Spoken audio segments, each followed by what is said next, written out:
Meus amigos, minhas amigas, estamos agora na nossa biblioteca,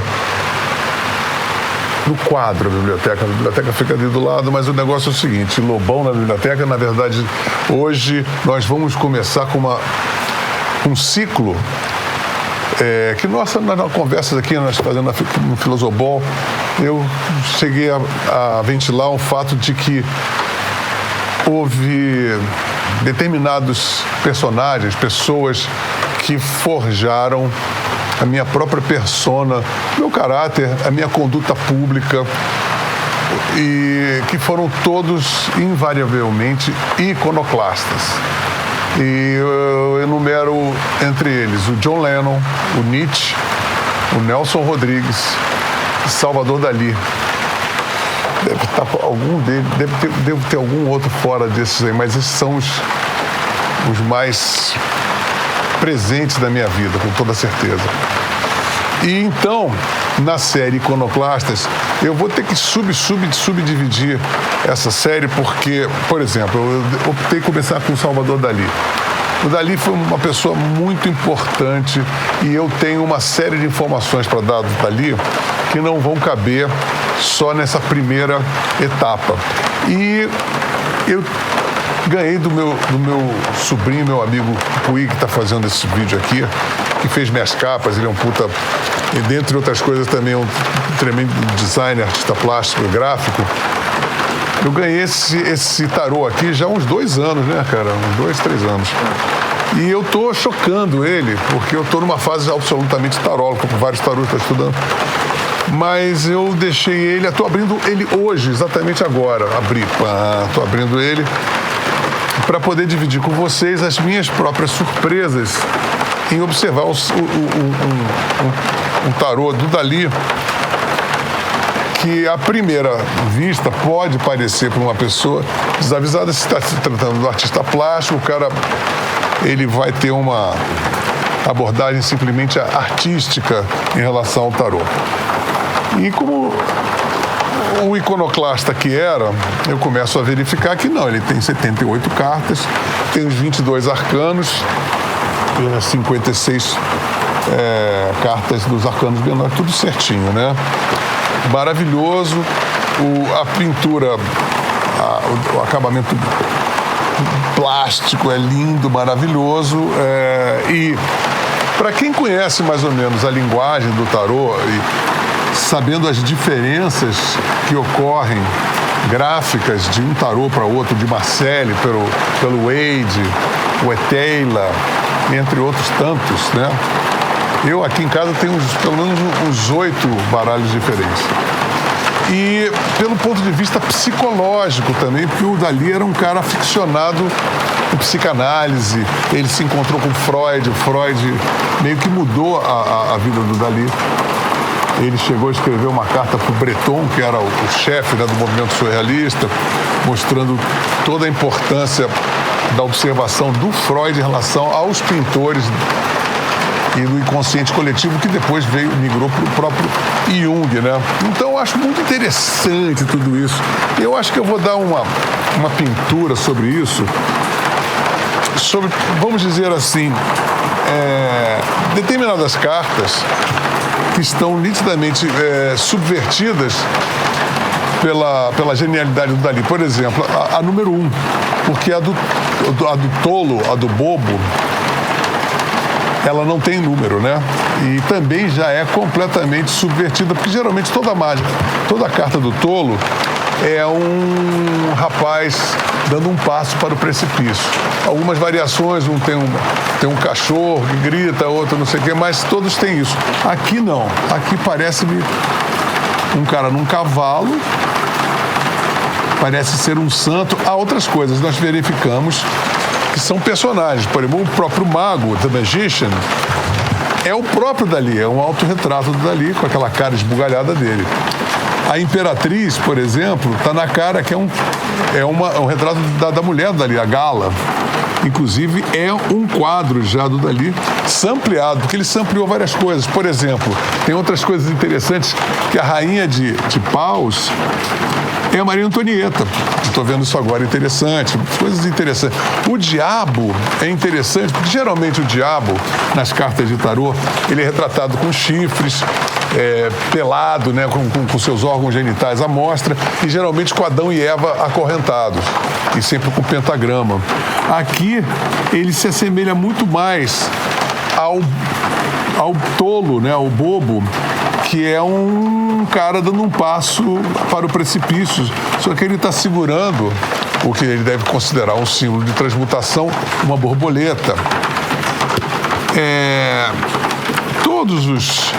Aqui, por exemplo, no pendurado, ou digam o The Hanged Man, ou o enforcado, há baralhos, por exemplo, o baralho de Marseille tem o pé direito, o pé esquerdo pendurado, assim como o do Dalí tem o pé esquerdo. O do Wade é o pé direito, e isso significa uma série de coisas psicológicas mesmo, do que é o pé esquerdo, é o inconsciente, o direito é o consciente, a razão, e o lado esquerdo é a emoção, o direito é a razão, né? Esse eremita aqui, ele, sinceramente, ele tem a cara de alguma coisa que ele deve ter sampleado, porque realmente ele tem a cara de alguma pintura que não me vem ao caso. Aqui a lua é muito interessante, porque aqui é o skyline de Nova York.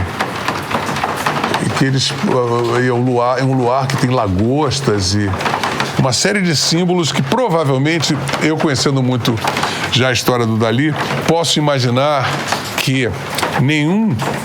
E tem esse livro, né? O que eu vou acabar de ler, eu vou começar a ler agora, que eu não li.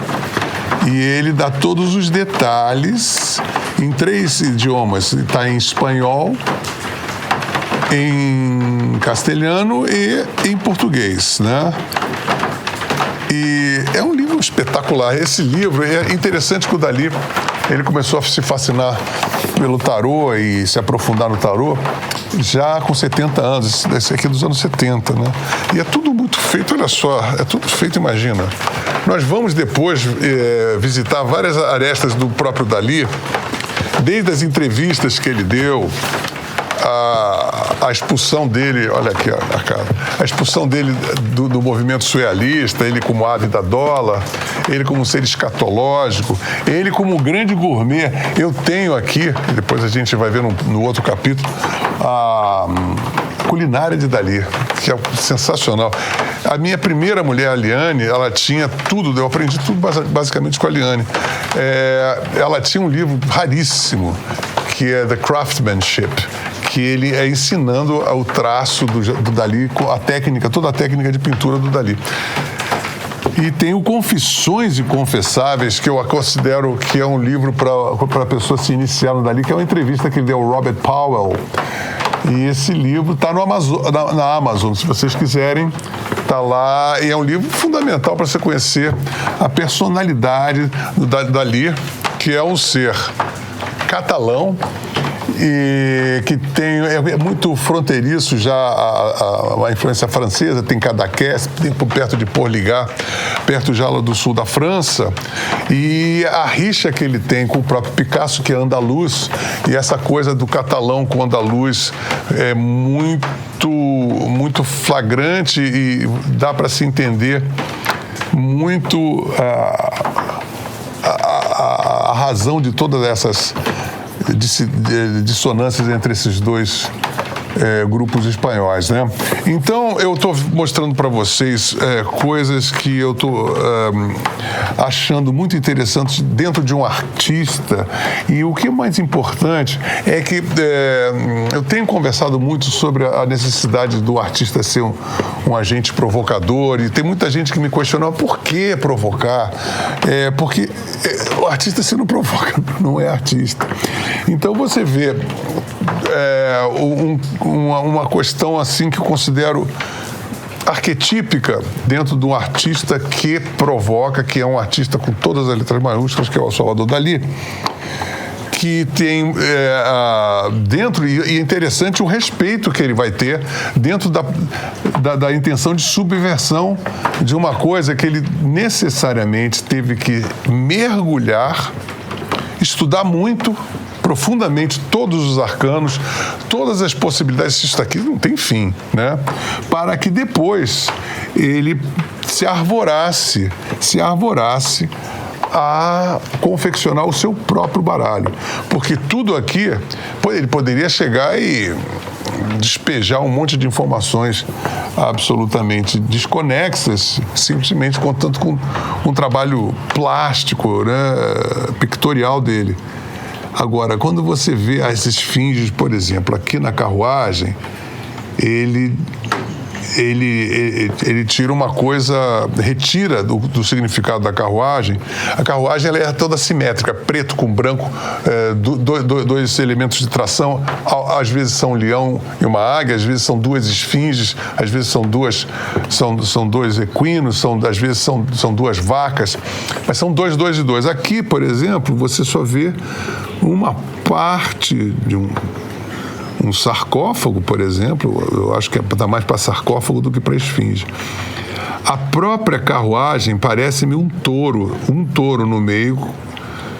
Esse é um touro flamejante e completamente abstrato.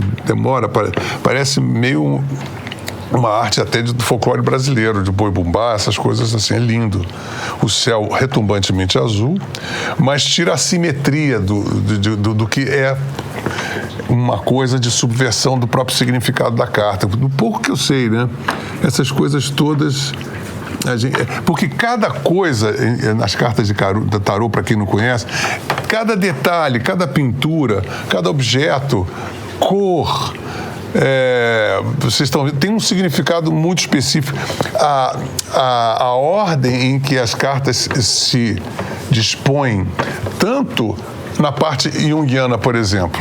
Na parte junguiana, tem um livro chamado Jornada do Herói, que ele pega todo o arquétipo do herói em todas as civilizações e ele vai transcorrendo através da rota dos arcanos maiores do tarô, das 22 cartas do tarô, que se dividem-se em 3 partes, que é o início da vida, o meio da vida e o fim da vida.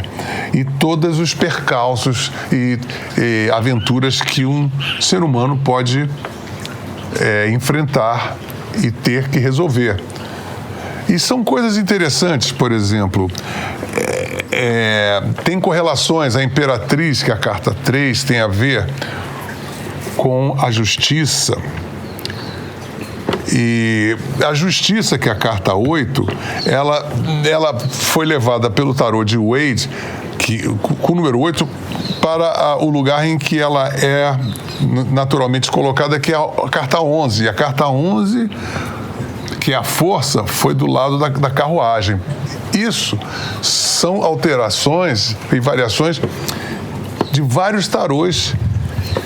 E perceber que o tarô, como carta, ninguém sabe muito bem a herança. O primeiro tarô que se tem notícia é do Mantenha, né?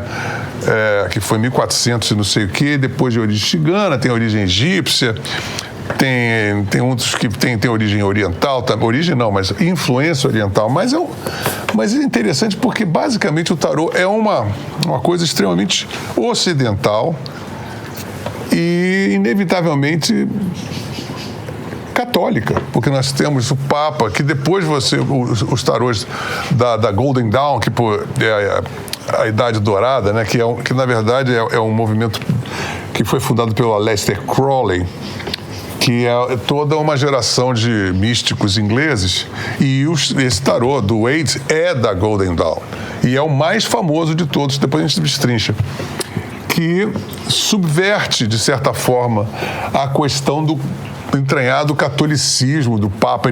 Eles, em vez de dizerem que era papisa, porque essa papisa, por exemplo, foi chamada de High Priestess, né, a alta sacerdotisa. Mas interessante, porque, por exemplo, os advogados do tarô de Marseille, que é o mais antigo, insistem em chamá-la de papisa porque, na verdade, houve uma mulher que se travestiu de homem e foi a papisa em 1200 e cacetada, por aí. E essa personagem é que gerou a confecção, segundo conta o pessoal de Marseille, a papisa, e em contrapartida a do Papa, isso no Marseille, porque também o do Salvador Dalí, ele põe High Priest, ele segue mais a numeração e a nomenclatura do tarô da Aurora Dourada, a Golden Dawn inglesa, né? Então são esses tipos de coisas interessantes de saber que alguns naipes são mais suaves, outros são mais duros, os pretos são mais duros, os vermelhos são mais suaves, e entender toda a beleza da subversão, quando ela tem um pacto de amor profundo e envolvimento profundo pelo que está sendo subvertido. Porque não adianta você ficar só jogando bicho em cima das coisas ou querendo destruir ou desconstruir coisas. Você tem que entender o que você está desconstruindo e, ao desconstruir, você tem que renovar isso com uma outra coisa. Não é só deixar aquilo ali demolido e ir embora, né? Então, isso tudo que eu estou mostrando para vocês sugere todo esse tipo de transformação que a arte permite, mesmo quando ela seja totalmente iconoclástica, né?